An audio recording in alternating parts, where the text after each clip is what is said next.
ఎస్టీల బతుకులు చిత్రంగా మారాయి.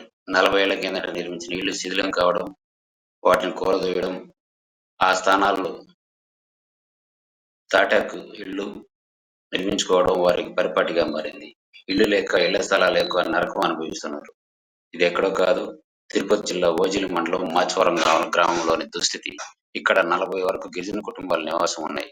వీరికి గతంలో కేటాయించిన ఇళ్లు శిథిలం కాగా వాటి స్థానంలో తాటాకు, వెదురు కర్రలతో ఇళ్ల నిర్మాణం చేపట్టారు. ఇవి ఏటా దెబ్బతింటున్నాయి. వీటి కోసం వేలకు వేలు వెచ్చించాల్సి వస్తుంది. దీంతో వీరి సంపాదన అగ్రభాగం ఇళ్ల నిర్మాణాలకే సరిపోతుందని ఆవేదన చెందుతున్నారు. వీరికి శాశ్వత భవనాలు మంజూరు చేయాలని స్థానిక కుటుంబాలు కోరుతున్నాయి. ఇక్కడ పరిసరాలు అధ్వానంగా మారాయి. వీధుల్లో అడుగు పెట్టలేని దుస్థితి. ఇంతగా అవస్థలు పడుతున్న గిరిజనుల పట్ల పాలకులు పట్టించుకోలేదని వాపోతున్నారు. వారి జీవన పోరాటంపై వారి అభిప్రాయాల్లో తెలుసుకుందాం.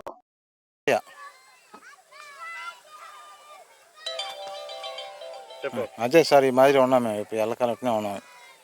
ఇల్లు కానీ ఇదే ఇల్లు మేము సొంతంగా మేమే వేసుకుని, మేమే రేకులు తీసుకుని, మట్టి మేమే తోలుసుకొని అన్నీ మేమే చేసుకుంటున్నాం. మా చేతల కష్టం మేమే చేసుకుంటున్నాం. మాకు ఎవరేం సహాయం చేసేది ఏమి లేదు, ఊరేమిలే. ఇళ్ల స్థలాలు ఎప్పుడు ఇచ్చారు? ఇళ్ల స్థలాలు మేమే తీర్చుకున్నాం సార్.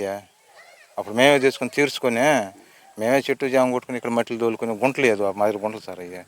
మేమే మట్టిలు తోలుకొని బిల్లులు వేసుకుని మేము మొదటి నుంచి ఇక్కడ ఉండేవాళ్ళం. మేము ఈ ఊరు పుట్టిన ఊరే మాది. ఈ గుడికి ఎంత అయింది ఖర్చు? ఈ గుడికి అయింది సార్ 11,000 పైన అయింది. రేకుల వరకు తెచ్చింది. ఈ కూలోళ్ళు ఈ మట్టి తేటా కొట్టిన దానికి అంతా కలిసి ఒక 5,000 అయింది సార్. అంతా ఒక 20,000 దాకా, 16,000 దాకా ఉంటుంది. వర్షాకాలం ఎట్లా ఇబ్బంది పడతారా? ఇబ్బంది సార్. ఊట్లు వచ్చేస్తాయి ఇల్లులు. ఈ మాదిరి జడ అంటే ఊట్లు వచ్చేస్తాయి. ఇల్లు పక్కన చెక్కుడ్రాము, ఈ పక్క అంత జడ ఇంట్లో కూడా ఊటు నెమ్ము. ఇప్పుడు చూడు సార్ అట్టపోతున్నాను మట్టి ఆ మాదిరి ఉంది సార్. ఇక్కడ కొంట మేము మట్టిలు తోలుసుకుని మేము సొంతంగా మేమే చేసుకున్నాం. ప్రతి సంవత్సరం ఇదే పరిస్థితి? ప్రతి సంవత్సరం ఇదే మాదిరి. ప్రతి సంవత్సరం ఇదే మాదిరి జరుగుతుంది. మాదిరి ఏమమ్మా? ఏమో కానీ నీళ్ళు రాకపోయేలాగా మేమే వేసుకుంటున్నాం డబ్బులు పెట్టి. ఎప్పటి నుంచి? మేము 3 నెలలు సంవత్సరాల ప్రకారంగా అయిపోతాం అన్న. మాకు రాలా ఇండ్లు రోడ్లు కాడ రాలా, నీళ్ళు రావటంలా సరిగ్గా. అధికారులను అడిగారా? అడుగుతామంటే దోన అంటున్నారు. దానికి మేమే చేసేసుకుంటున్నాం. ఇంతకుముందు ఎక్కడున్నారు? మేము ఎక్కడనే ఉన్నాం అప్పటి నుంచి. గవర్నమెంట్ నుంచి ఏం రాలేదమ్మా? మాకేం రాలేదన్న. కాలనీలు గీళ్ళు వస్తున్నాయి అంటున్నారే కానీ చెప్తున్నారు కానీ రాలే మాకు. స్థలాలు కాదు ఇద్దే స్థలాలు గెలాలి ఏమి ఇయ్యలే మాకు. ఇయ్యే స్థలాలు ఇయ్యే మా ఇండ్లు. వర్షాలు వస్తే ఏమైనా ఇబ్బందిగా ఉంటే సత్యవాళ్ళం కాడకు రమ్మంటారు. మేము బాగా ఈ ఎండలోనే ఉండిపోతాం. మేము సత్యవాళ్ళం కరెంటు మాత్రం ఉండదు.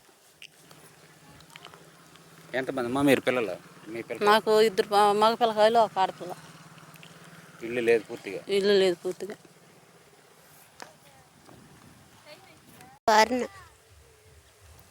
పేరు అరుణ. కాలనీలు గిన్నెలు ఏం రాలేదు, మా సొంతంగా మేము చేసుకుంటున్నాం. ఎంత ఖర్చు అవుతుందమ్మా? ఎంత ఖర్చు అవుద్దంటే ఇంకా మనం పెట్టి చేసుకోవాలి. గవర్నమెంట్ ఇలేదా? ఇలేదు స్థలం ఇలా మామూలుగా మేము వచ్చి చేసుకుంటున్నాం. ఈ ఊరేనా? ఈ ఊరే. ఎప్పటి నుంచి ఉన్నారు ఇక్కడ? మేము సనాతనం తాచున్నాం. ఎందుకు లేదమ్మా అడిగారా? మేమైతే మేము అదిగో అన్నారు ఎదిగో అన్నారు అంటనే ఉన్నారు. మేము వెంటనే ఉన్నాం. ఎప్పటి నుంచి ఉన్నారు ఇట్లా? అవి వచ్చినప్పటి నుంచి. ఎన్ని కుటుంబాలు ఉన్నాయి? ఎట్ట మనకైతే సరిగ్గా తెలియదు. ఈ పక్క నాకు తీరు, ఆ పక్క అయితే మరీ అడుసుగా ఉంది సార్. అసలు అడుగు పెట్టలేకపోతున్నాం. ఎక్కడ నీళ్ళు అక్కడ వచ్చేసి ఇబ్బంది పడిపోతున్నాం. పిల్ల జల్ల తిరగలేకపోతున్నాం సార్.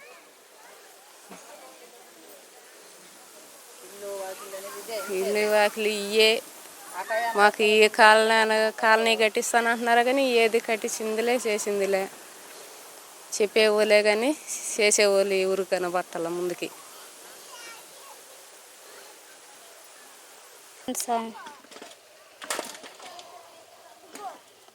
వస్తున్నారు, చూస్తున్నారు, చేస్తున్నాం అంటున్నారే కానీ చేసి ఊరు ముందుకు వచ్చి చేసిందిలే. మేము ఎప్పుడో చిన్నప్పటి నుంచి ఇక్కడే పుట్టినాం, ఇక్కడే పెరిగినాం. ఎప్పటికి ఎట్లే ఉన్నాము మేము. మా బిడ్డలు ఎట్లే ఉన్నారు, ఇట్లా ఉన్నారు సార్.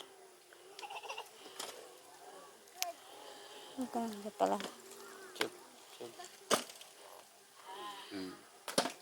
ఎంతమంది అమ్మా మీరు?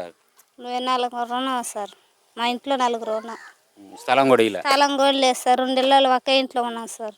పూరిలో రేకులు పూరిలు లేదు సార్. ఎంత ఖర్చు అవుద్దమ్మా సంవత్సరానికి? మన ఖర్చులు కూలి పనులు చేసుకుని పోతాం సార్. కయ్యాగాలు ఏం లేదు. రోజు పూట పూట కాలం గడుపుకోవాలి. ఎన్ని కుటుంబాలు ఉన్నాయి ఇక్కడ? ఒక 30 దాకా ఉన్నాయి సార్. ఆ పిల్లకాయలు మరి ఆడుకునేది ఇంకోదన్నా. గ్రామంలోని ఓ ఇంటిని పరిశీలిస్తే ఇక్కడ వాస్తవాలు బయటకు వస్తాయి. ఓ వ్యక్తి తన సంపాదనలో 20,000 వెచ్చించి ఈ పూరి గుడిసె నిర్మించారు. ఈ పూరి గుడిసె ఏటా మరమ్మతులు చేయాల్సి వస్తుందని చెప్తున్నారు. ఇట్లా కూలీ నాలి చేసుకుని జీవించే ఈ కుటుంబం ఒక ఇళ్ల నిర్మాణాల కోసం, పునరుద్ధరణ కోసం సుమారుగా 20,000 వెచ్చించాల్సి రావడం దారుణమైన పరిస్థితి కాగా ప్రతి ఏటా ఇదే పరిస్థితి అని చెప్తున్నారు. ఇలా ఈ ఇంటిని ఒకసారి పరిశీలిద్దాం.